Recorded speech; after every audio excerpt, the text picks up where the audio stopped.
FM 89.1, Radio Universidad. Departamento Judicial de La Matanza, y ya la tenemos en línea, Alejandro, si la querés saludar. Bueno. Hola, Diana.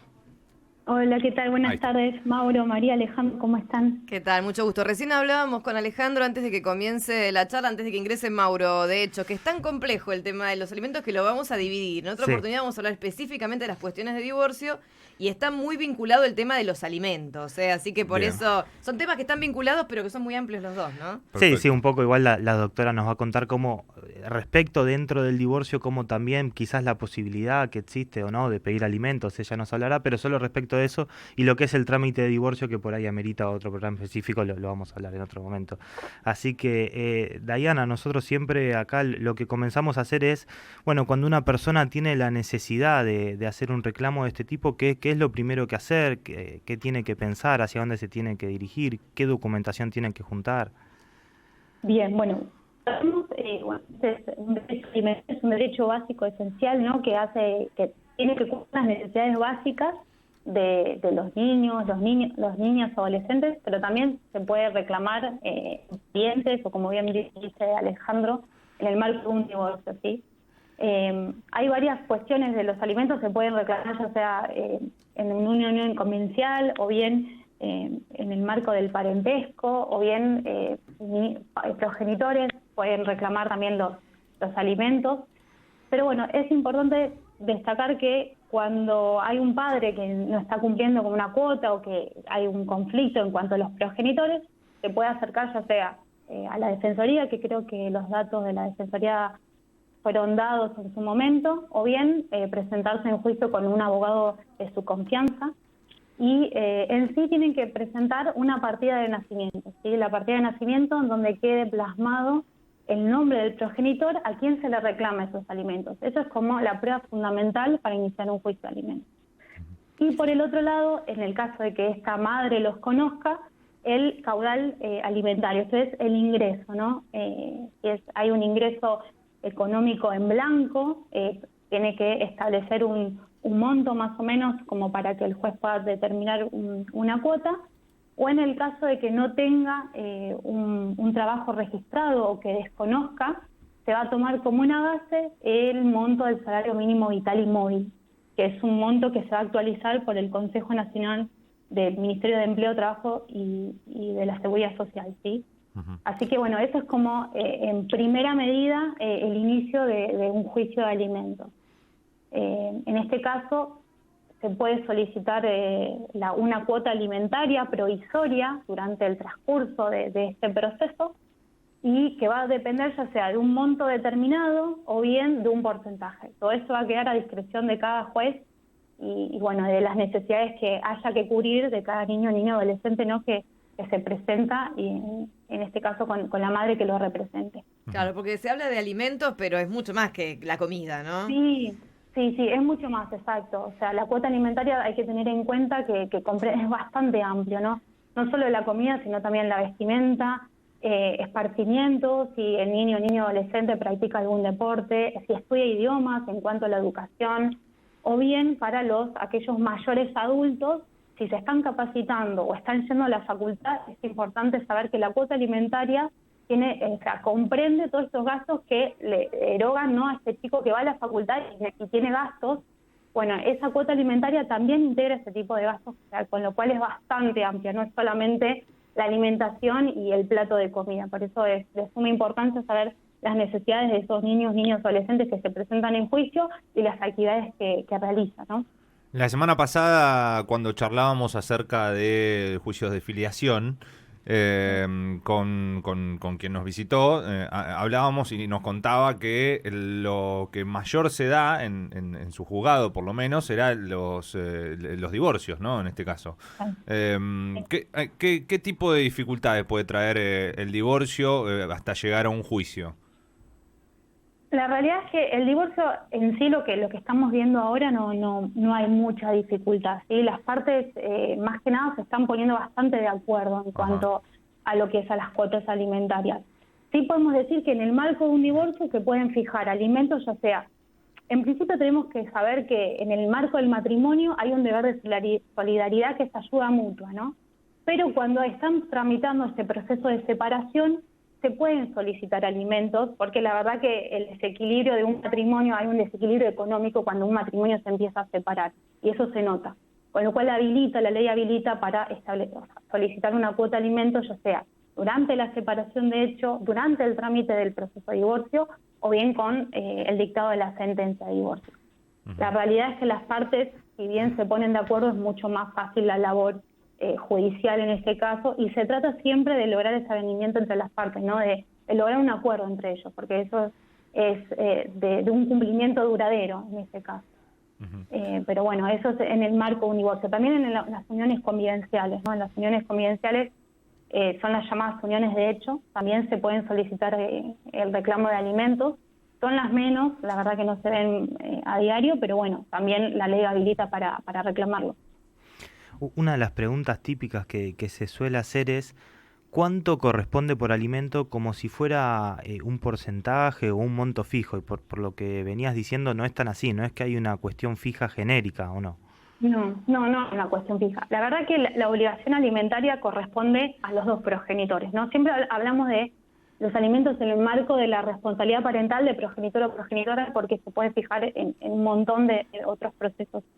Pero en este caso siempre la obligación alimentaria va a estar a cargo de los dos progenitores. Y siempre va a estar dada por aquel que tenga mejores condiciones o desfortunas. ¿Sí? Aquel que esté en mejores condiciones o fortuna de afrontar las necesidades va a ser el que esté obligado a afrontar esos gastos. Pero bueno, eso más que nada, como bien decimos, la obligación es compartida, y si bien el niño puede llegar a convivir con un padre o con el otro, la realidad es que siempre se trata de mantener el nivel de vida igualitario, ya sea en la casa de una progenitora o bien en la casa de un progenitor. Pero siempre tenemos que saber que aquel que esté en mejores condiciones de fortuna está mayor obligado al cumplimiento del pago de esta cuota alimentaria, ¿no? Diana, ¿qué es lo que sucede cuando esta cuota alimentaria, esta contribución, no se cumple por falta de voluntad de quien sea que la tenga que cumplir, ¿no? Que generalmente es el papá? Sí, la ley, o sea, lo que hace es habilita a un montón de soluciones, ¿no? Para este cumplimiento. Si bien hablamos, creo que se habrá mencionado la tutela judicial efectiva de dar respuesta eficaz y forma rápida. También los jueces tienen que en esta medida, de esta respuesta rápida, dar cumplimiento. O sea, la tutela judicial efectiva engloba todo esto. Esto que hace la ley da estas medidas les da herramientas a los jueces como para que puedan cumplirse efectivamente estas medidas cautelares, estas cuotas alimentarias, a través de como medidas cautelares. No sé si escuchamos hablar de los embargos, o bien responsabilizar solidariamente a los empleadores, ¿no? Cuando un empleador no retiene o no deposita esta cuota judicial, bueno, se los obliga solidariamente al cumplimiento de estas cuotas alimentarias. La aplicación de sanciones, estas son pequeñas condenas pecuniarias, ¿no? Es un valor que se agrega extra a la cuota alimentaria y que comienza a correr un plazo donde después, a la hora del retardo del cumplimiento de la cuota, se va a ver abultado en cuanto al cumplimiento de la cuota alimentaria. Por el otro lado, también tenemos medidas novedosas, ¿no? El Código lo que hace es, deja a criterio del juez medidas creativas como para que se ajuste en cada caso particular. Por ejemplo, la prohibición de salida del país por ocio o por trabajo, o bien la prohibición de la renovación del carnet de conducir. Hace poco había escuchado en un fallo de la Cámara Nacional de Apelaciones en lo Civil que un juez ordenó la no renovación del contrato de telefonía celular. El teléfono celular hoy en día es en la vida diaria y cotidiana de uno, es importantísimo. Bueno, lo que posibilita la ley es que cada juez sea creativo en estas cuestiones y que pueda aplicar las medidas acorde a cada caso en particular. Siempre no suspendiendo el régimen de comunicación, que eso es lo primordial. Bueno, precisamente te iba a preguntar por eso, porque muchas veces escuchamos a alguna mamá decís, esta rata no me pasa un mango y ahora viene, se lleva al nene, lo quiere ver, no se lo voy a dejar ver hasta que no me pague. ¿Hay un conflicto entre el pago de esta cuota y el impedimento de contacto o no pueden mezclarse estas cosas? No, la verdad que no, porque en sí lo que se prima ahí, como siempre decimos, ¿no?, es el interés superior del niño, donde ese niño no puede cortar el contacto con el progenitor. suma importancia el vínculo fluido con los progenitores, más allá de que haya un progenitor, en este caso, que esté incumpliendo una cuota.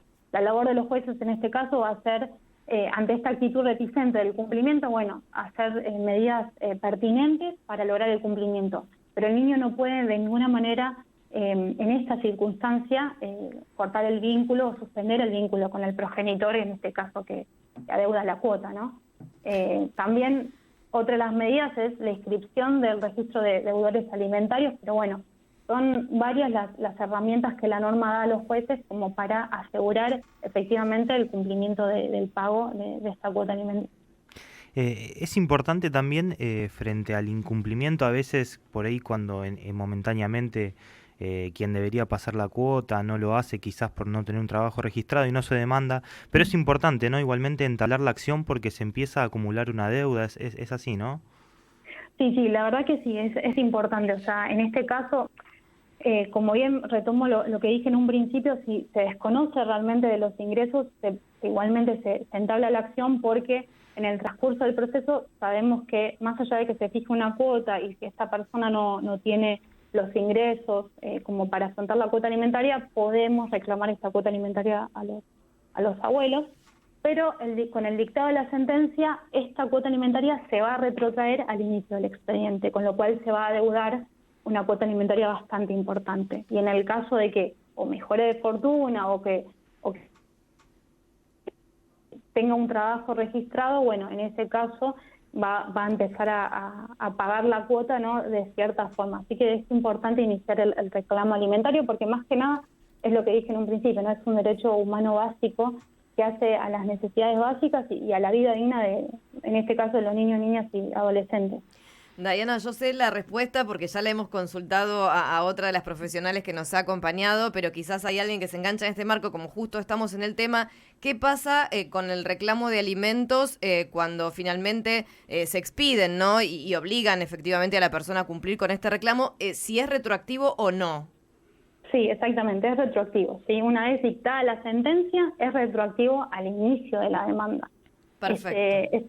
Sí, es retroactivo al inicio de la demanda o bien si se ha puesto en conocimiento en forma extrajudicial, porque también hay una etapa extrajudicial en donde se lo intima a cumplir con el pago de la cuota alimentaria. Bueno, en este caso se extiende, o sea, se va a retrotraer hacia esa fecha, que tiene que ser 6 meses antes del inicio de la demanda. No sé si fui clara. Perfecto, pero bueno, sí. Es importante saber que esa cuota alimentaria se va a retrotraer y por eso va a ser bastante abultada.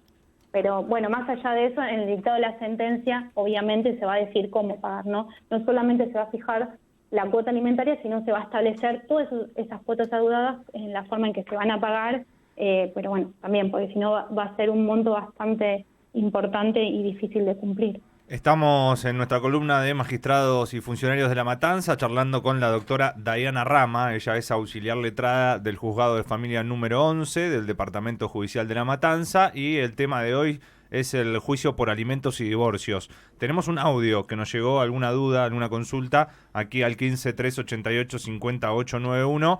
Lo reproducimos, así podemos contestarlo, si es que es alguna consulta. Sí. ¿Y qué pasa con el padre que tiene que pagar cuota alimentaria, pero está preso? ¿Quién se hace cargo? Y se declara que no puede trabajar. Bien, gracias por tu consulta. No nos deja su nombre aquí, pero le trasladamos la inquietud a la doctora Rama. Sí, en el caso, bueno, obviamente sabemos que una persona presa está privada de la libertad en este caso. Si bien, bueno, acá no sé si habrá una progenitora que esté en representación de este hijo, la ley lo que hace es legitima a cualquier pariente a iniciar esta acción de alimentos, ¿sí? En el caso de que esta persona no pueda cumplir, bueno, como ya dije, habrá en este caso los padres o progenitores, abuelos de ese niño o niño adolescente, o bien algún pariente más próximo, donde se le pueda solicitar y reclamar esta cuota alimentaria. En el caso no sé si habrá una progenitora que pueda iniciar este reclamo, pero si no es así, un pariente más cercano o bien el Ministerio Pupilar, en este caso la Asesoría de Incapaces, también está habilitada para iniciar el reclamo. Pero bueno, es importante saber que ante la imposibilidad del progenitor obligado al pago, también van a estar los ascendientes, que son los abuelos, o bien cualquier otro pariente que esté en mejores condiciones, ¿sí? A sabiendas de que siempre esto es subsidiario, es decir, es secundario, pero bueno, como está privado de esa libertad, no va a poder dar cumplimiento. La última pregunta, por lo vamos. menos de mi parte, antes de agradecerle a Diana por la charla de hoy. Para que la gente tenga en cuenta y saber hacia dónde dirigirse, sobre todo por ahí si tuviera que iniciar mediante la defensoría la defensoría pública, ¿cuál es el departamento judicial que hay que tener en cuenta para iniciar esta demanda? O sea, ¿cuáles son los parámetros Claro. para saber dónde dirigirse? Exacto, bueno, a dónde dirigirse es respecto del centro de vida. ¿Qué le llamamos el centro de vida? Es aquel lugar donde el niño está viviendo, ¿sí? Si es un niño que vive en el partido de La Matanza, bueno, va a ser el Departamento Judicial de La Matanza quien sea competente para tramitar el juicio de alimentos. Hablamos del centro de vida, es el lugar de residencia habitual de ese niño durante un tiempo, ¿no? El lugar donde va al colegio, el lugar donde va al club, bueno, ese va a ser el centro de vida del niño y ese va a ser donde se encuentre ese partido, va a ser el departamento judicial que pertenezca y donde se podrá iniciar el reclamo de alimentos. Muy bien, doctora, muchas gracias por esta comunicación. Ha evacuado varias dudas, incluso de algún oyente, así que sirve y mucho, como siempre decimos, Bueno. esta columna para todo tipo de respuestas que puedan necesitar varios de los oyentes que nos están escuchando. Sí. Espero haber sido clara y bueno, obviamente hay un montón de cosas más para hablar, pero bueno, es el tiempo bastante acotado, así que espero que les haya servido. Muchísimas gracias. Sí, podremos retomar en algún otro momento seguramente.